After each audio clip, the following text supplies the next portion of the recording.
guys, N Scale Boy here, and today I'm back with another review.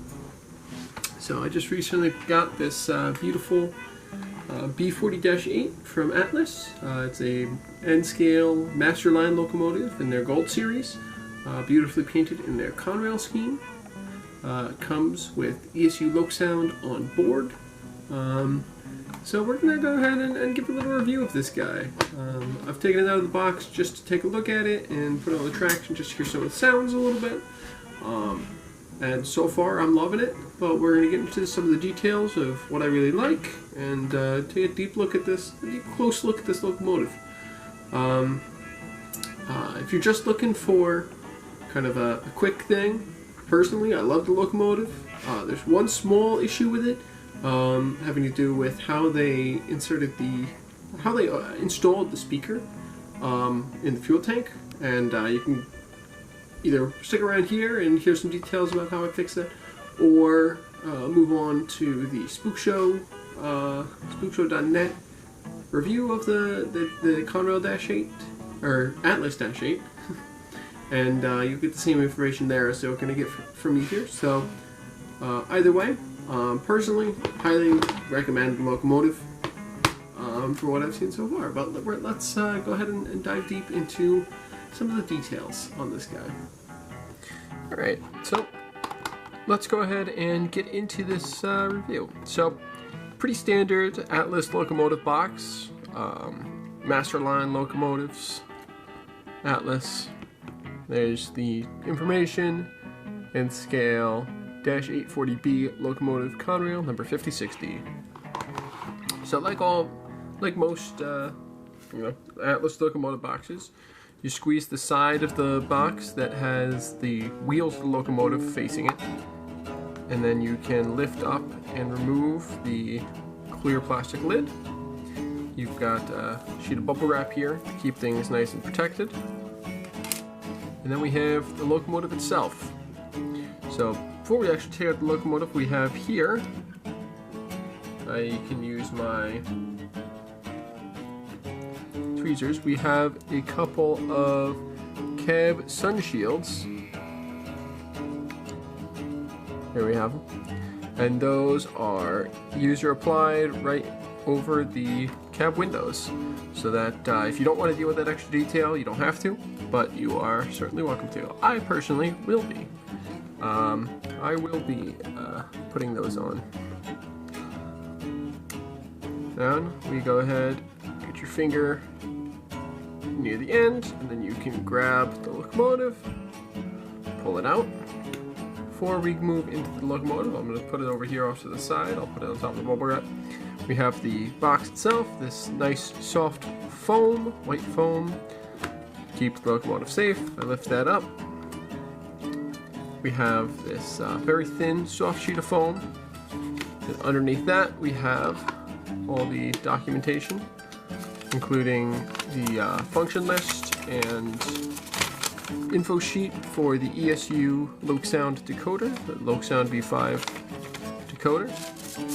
And like I said, on the back, it has a list of common CVs and all the functions. And then you also have exploded parts diagram and warranty information from Atlas. So, with that all out of the way, I'm going to reassemble the box here. Get that put back in. And not going to install those quite yet. Let's go ahead and move on to the locomotive itself. Okay, so the locomotive itself right here. First thing I'm going to do is use my tweezers to grab the sheets of white foam that protect the handrails while the locomotive is in the box. Do the same thing on the other side. Just carefully pull that out. And now let's take a nice, close, in-depth look at this locomotive. So we're going to start on the side here. Okay, so looking at the locomotive itself here, let me grab my little pointer. So we got nice, crisp printing. It's the first thing you see. Nice crisp lines. Lots of great detail on the shell itself of all of the panel lines from the doors and the latches for the doors. Sight glass and fuel cap. All of these beautifully printed and visible, probably legible under enough magnification. All these warning labels, GE builder's plate. Got what I believe is B40-8, and I can't quite read what the second line says. More warning labels and various labels of many sorts. Nice detail on the grills and the vents. Lots of very small little printed details, which look really good. Great AAR Type B trucks on both the front and the rear. And yeah, very good. Again, more grills. Very nice details. And the cab window is very nice. 50-60. More latches. Very good detail. Nice thin handrails. Let's move on to the other side of the window. Okay. Continuing on, we're going to rotate around to the front of the locomotive here.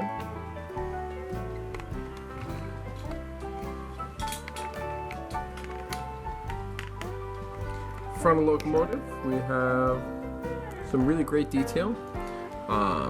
Starting up top, we have the marker lights. I don't believe they're lit, but they're there. We got the number boards and the headlight. That's all lit. Very nicely, painted white grabs on the nose, and sand hatches are both there. Very nice.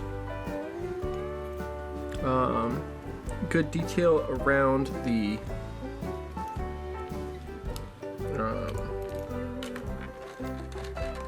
there we go. Good detail around all the windows, the frames and everything. We got the brake wheel right there on the right side of the nose. We have on the nose cleanly printed Conrail, as well as labor/management project. Working together for safety, service, and what's the last word? Safety, service, success. As well as a pair, nice logo, a pair of Conrail can openers. I looked into it. This is something that was all the way from the basically Conrail's inception through the late 90s. So, continuing to move down, the handrails in the front along with the chain. Nicely detailed. We have air hoses and some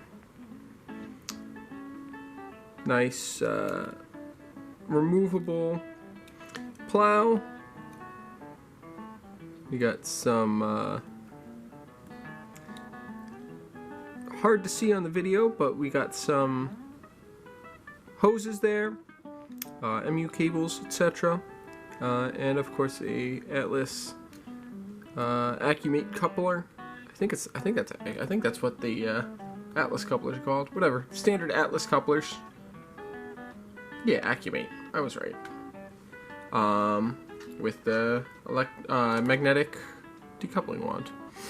Moving on to the other side of the locomotive. Again, all the same nice details on the side. We got white printing all the way down the side of the steps. F for locomotive front. If I zoom in here. There we go. Nice printing. We have, obviously, like I said on the other side, the -8.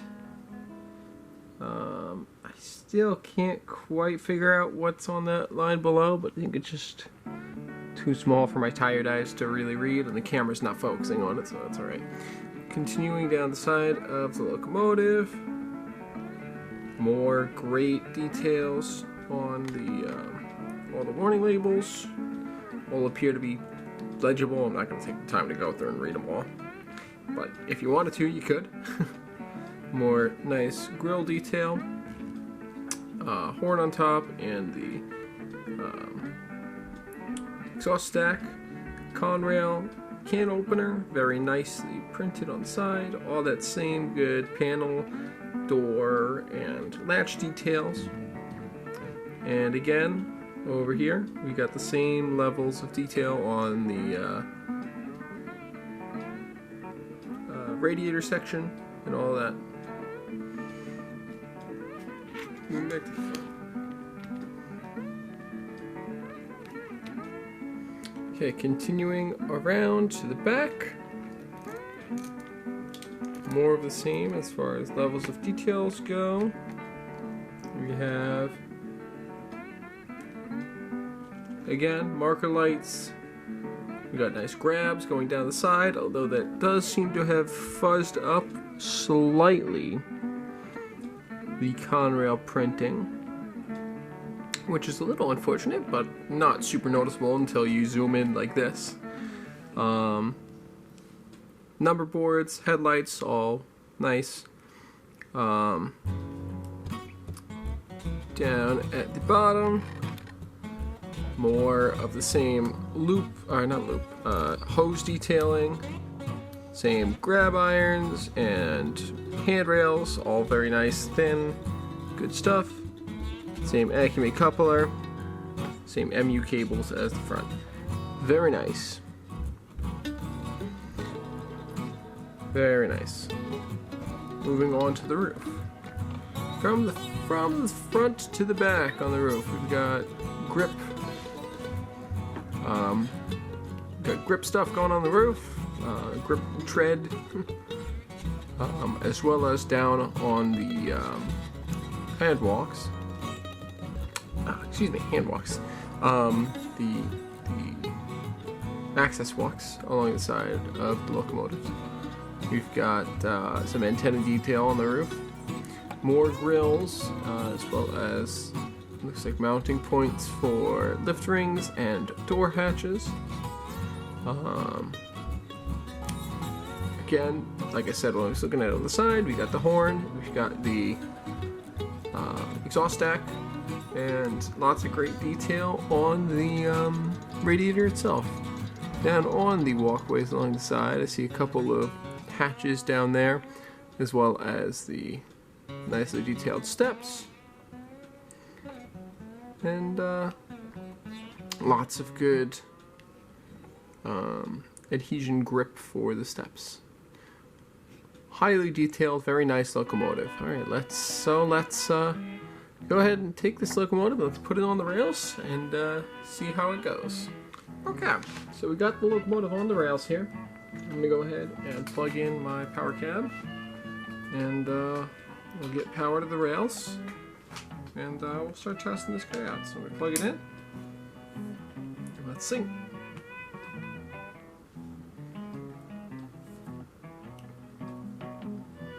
Okay, we have track power now. So what I'm going to do. Okay, we turn off the light. Let's turn on the locomotive lights. Nice slow fade in and fade out. Very nice.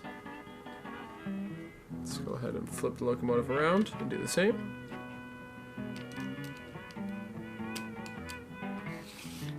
Okay. Same nice slow fade in and fade out.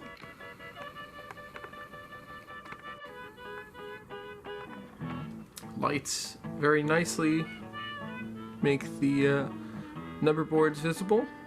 Very good. And we'll flop it around to the front and do the same zoom in.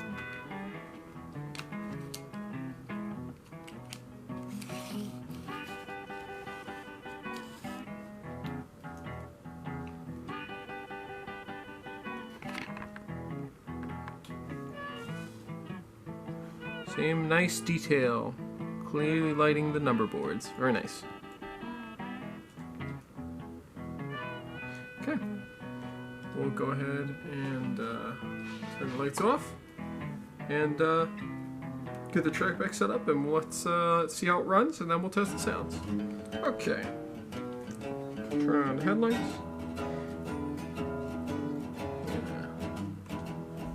For 5 speed steps, see how it runs. There does appear to be a little bit of momentum built in, at least programmed into the start. You can probably turn that off. I haven't messed with any of that. The only thing I messed with is setting it to the right number, so it's not on number 3. Runs very nicely, nice and smooth. Okay, let's go. Step 1. A little jerky at step 1. Step 2. Smooths itself out. Step 3. Oh. There you go. Continuing on. Step 3. Step 4. Step 5. 6. 7. 8. 9. 10.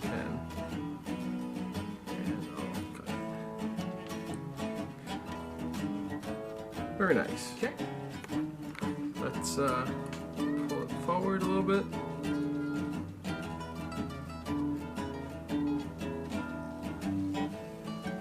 There you go. There you see that momentum. Very nice. All right, let's press 8 and go through the startup sequence.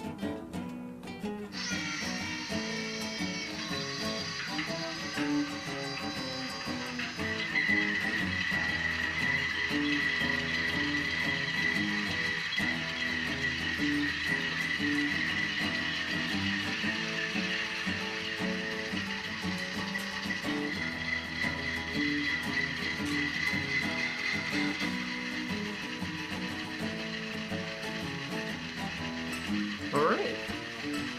Nice startup sequence. Very nice. Very good sounds. Very good sounds. Nice and loud for an N scale model. It doesn't sound super tinny. Obviously, it's always going to sound a little tinny. But it sounds good.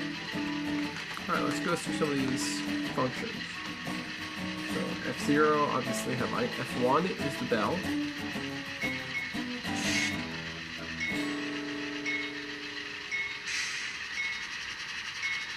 Nice bell. I hear various compressors and air releases going on in the background. Nice. F2 is the horn.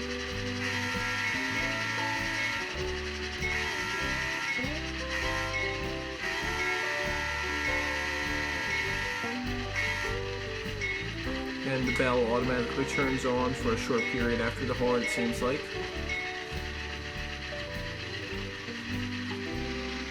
F3 is coupler noise. There's a coupler clank.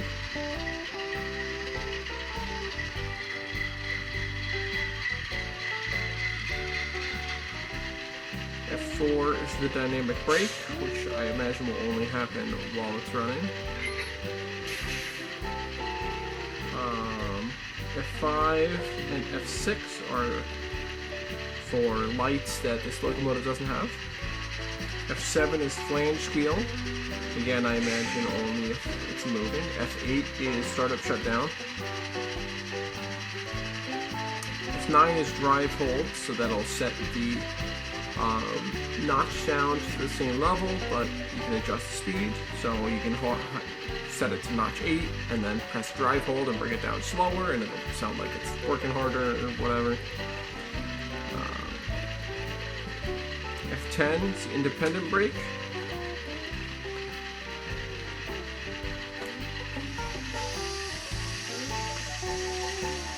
There's the independent brake.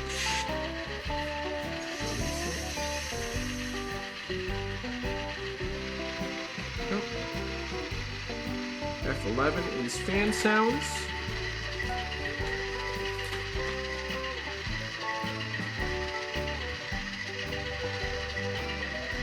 I'm not quite sure what that is. F12 is the dimmer. Come on, light, turn off. There you go. And slide the camera over here a little bit. So there's the tab. So that's without the dimmer on. When I activate the dimmer, deactivate the dimmer. There you go. And this has a full gambit of functions, so we'll just run through some of the other good ones that I think are nice. F14 is the handbrake. Oops, almost dropped my tab. F14 is the handbrake. So, turn on the light again. F14.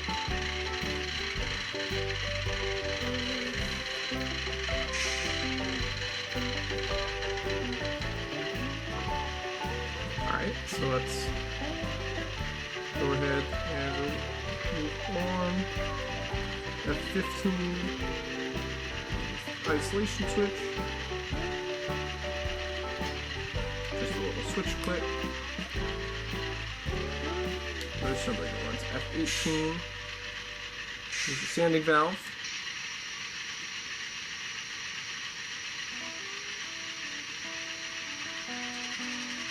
Turn that off. And then some of my favorites, F22. Cab door.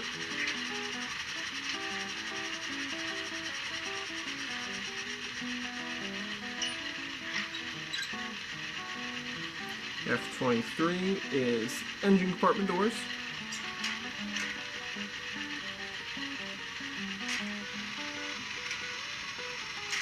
Awesome.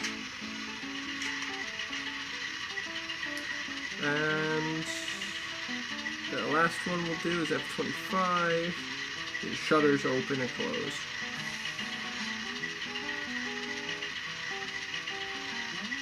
Very subtle sounds. So, sounds very good. Alright, now let's go ahead and run it with the sound. So, I'm going to go ahead and move us forward at notch. Oh, where's my headlight? There we go. Run us forward at notch 1.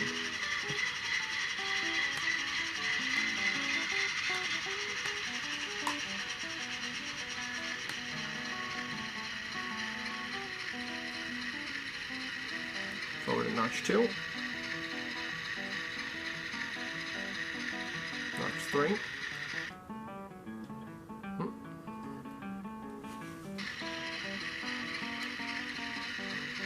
Notch 4. Notch 5. 6. 7. 8. There we go, now we got notching. 9. 10. And when I stop quick like that, there's the air brake, or the brake squeal. Right, let's go in reverse, and we'll do the flange squeal and dynamic brake. So I'm going to go straight to notch 10 in reverse. Dynamic brakes going to be on.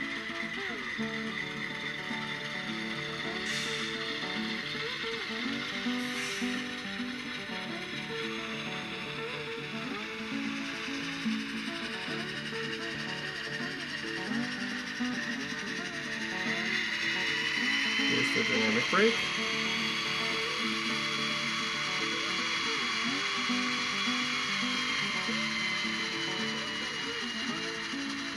Turn that off, and we'll go forward again. Notch 10, or speed step 10, and we'll activate brake flange squeal.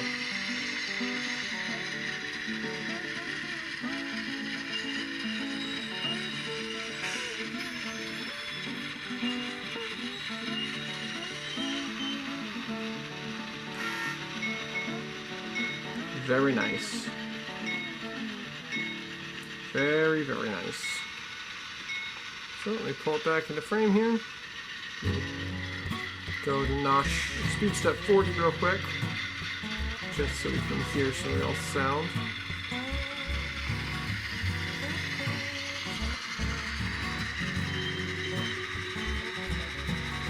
There we go. Very nice. If I do notch 26, or speed step 26, not speed step 26, function 26, I can manually notch up. Notch 1, that's notch 2, notch 3,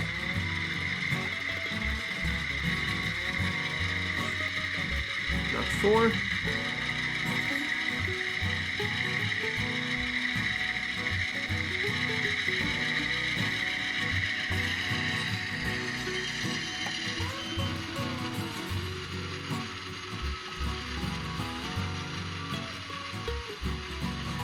so very nice sounds. Personally, I'm very happy with this.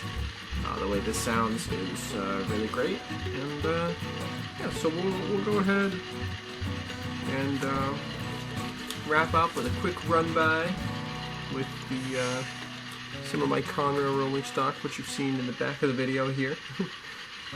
We'll go ahead and just do a quick run by with that, and wrap up with some closing thoughts from me, as well as the slight information about how to fix the problem with the fuel tank and the speaker. So let's get that done. Okay, and one final thing to do before we wrap up with the sounds is shutdown sequence. So let's go ahead and press F8 again, and we'll shut down the Locomotive.